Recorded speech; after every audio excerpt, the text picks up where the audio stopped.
दिनैहाय बे जोंनि खासियाबारि आर'नाइ फोथाराव जोंनि गसाइगाव बियाबनि मानगोनां एमएलए जिरन बसुमतारी आदानि बिफा आदै रुंसारि थानेश्वर बसुमतारीनि मुङै मोनसे बेयाव जोलुर बादायलायनाय होदों। बेयो थामथि खेबनि थाखाय बिथांमोना बे बादायलायनायखौ होदों। गोबां गोजान गोजाननि बादायारिफोर बेयाव फैदों। दा बे गेलेनायखौ जे दिनै जोंनि खासियाबारि ओनसोलनि रायजो राजाफ्रा मोनसे कमिटि दानानै थामथि खेबनि थाखाय बेखौ खुंफुंबाय। बेयो जोबोद बाख्नायथाव हाबाफारि जादों। नोंथांमोना मिथिखायो फुटबल माने बड'लेण्ड, बड'लेण्ड माने फुटबल। दा बेबायदि हाबाफारिजोंहाय जोंनि ओनसोलाव, जोंनि ग्रेटार गसाइगाव ओनसोलाव जे स्पर्ट्सनि मोनसे एनभायरनमेन्टआ डेभेलप जाथों, स्पर्ट्सनि जे माने आयदा बियो ग्रासरुट लेभेलनिफ्राय इन्टारनेसनेल लेभेलसिम बियो जौगाखांथों, बेखौनो आङो मिजिंथियो। जोबोद केरियार दानो हायो गेलेनायनि गेजेरजों।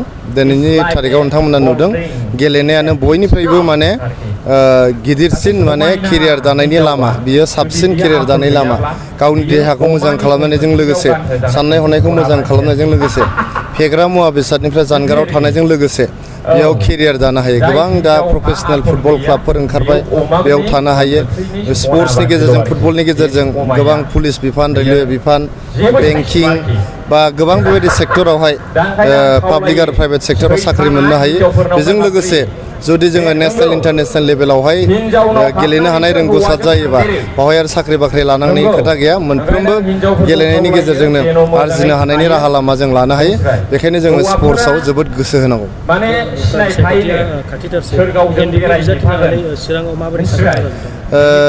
चिराङावहाय जोंनि एनडिएनि जे बिसायख'थि गेलेनायनि प्रिपेरेसन बा केम्पेइन बियो सोलिगासिनो दङ। जोंनि मावथि लोगो बिथांमोना न' थांगासिनो दङ, गामि गामि थांगासिनो दङ, रायजो राजाजों रंजा बाजायैनो केम्पेइन खालामगासिनो दङ।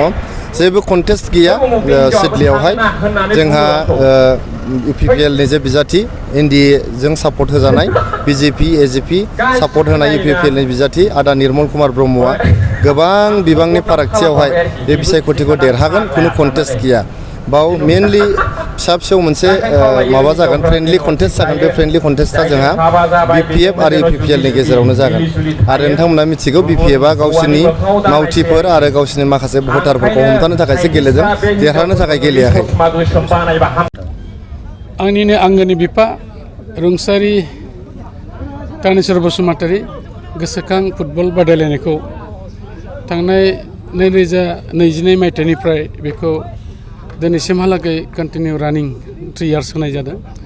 आरो आंनि बिफाया 2021 मायथाइनि 5 जुनावहाय बे रुंसारि जादोंमोन। आरो रुंसारि जाखांनायनि इयुनाव जोंनि गामिनि क्लाब, फुंखा क्लाब, एफसि आरो रायजो राजाफोरजों सावरायनानै बिथांमोनहा आफानि बे गोसोखांनायनि मुङै बे फुटबल टुर्नामेन्टखौ होनो थाखाय बिथांमोना थिरांथा लादों। बे लेखायैनो थांनाय 2022निफ्राय लानानै 23-24 मायथाइसिम बिथांमोन थांखि लानाय बादि बोसोरथाम बेखौ एखेलाहे होनाय जादों। आरो देग्लाय बे जोबथा बे फुटबल टुर्नामेन्ट बादायलायनाय। आरो बे बादायलायनायाव गुबैयै मोजां फुटबल एफसि बिथांमोनहा क्लाबफ्रा बाहागो लाफैदोंमोन। आरो बेनि गेजेराव जोबथा जे बादायलायनाय फाइनाल, बेवहाय फुंखा एफसि सुरेन्द्रपुर गामिनिनो क्लाब, लोगोसेयै चिरां दर एफसि, बे मोननैया नारानाथा बादायलायनायनि उनाव टाइ ब्रेकारनि गेजेरजों बिथांमोनहा देरहानो हाबाय। आरो बिथांमोना देरहानायनि बान्थाखौ मोनलांनो हाबाय। आरो फुंखा एफसिया जेननायनि बान्थाखौ मोनबाय। दा आंनि बुंनाय खावलायनाय बाथ्राया बेसो जे रायजो राजा बिथांमोनहा जेरैबायदि थांनाय 3 बोसोराव बे ओनसोलनि साफ्रोमबो रायजो राजाफ्रा जोंनि आफानि मुङै जे बे फुटबल टुर्नामेन्टखौ होनाय जादोंमोन, बेवहाय लैहोरै बाहागो लानानै जेरैबायदि हेफाजाब होदों, बेनि थाखाय आं सानथ्र'नो हायै रायजो राजा बे ओनसोलनि बिथांमोनखौ आङो हामबाय होनदों। मानोना बिथांमोना जोबोद हेफाजाब होदों। आरो दिनैबो नोंथांमोना नुदों हाजार रायजो राजाफ्रा बाव फैनानै मदद खालामफैदों।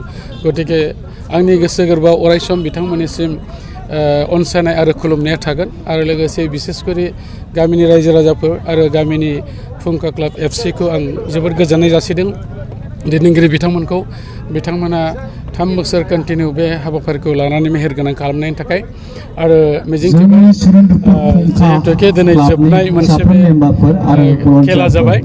आरो बे जोबनायावबो जोबोद डिसिप्लिनै जागोन बेनिखायनो साफ्रोमबो बेवहाय गेलेगिरि आरो जोंनि मानगोनां रिफारि बिथांमोन लोगोसे बेवहाय गुबुन गुबुन जातिनि जे कालचार टिम फैनाय जादों बिथांमोनखौ आरो टिमनि गासैबो हान्जाफोरखौ आरो नायगिरि बिथांमोनखौ आरोबाव खेबसे आं गोसो गोरबोनिफ्राय गाहाम एबा हामलायथिखौ बावहरनानै इयुन समाव रायजो राजाफोरखौ खेला धुला नङाब्लाबो बबेबा मोनसे हाबाफारिनि गेजेरजों आरोबाव लैहोर लैहोर लोगो मोनगोन बेखौ आं मिजिंथिनाय जाबाय। Thank you.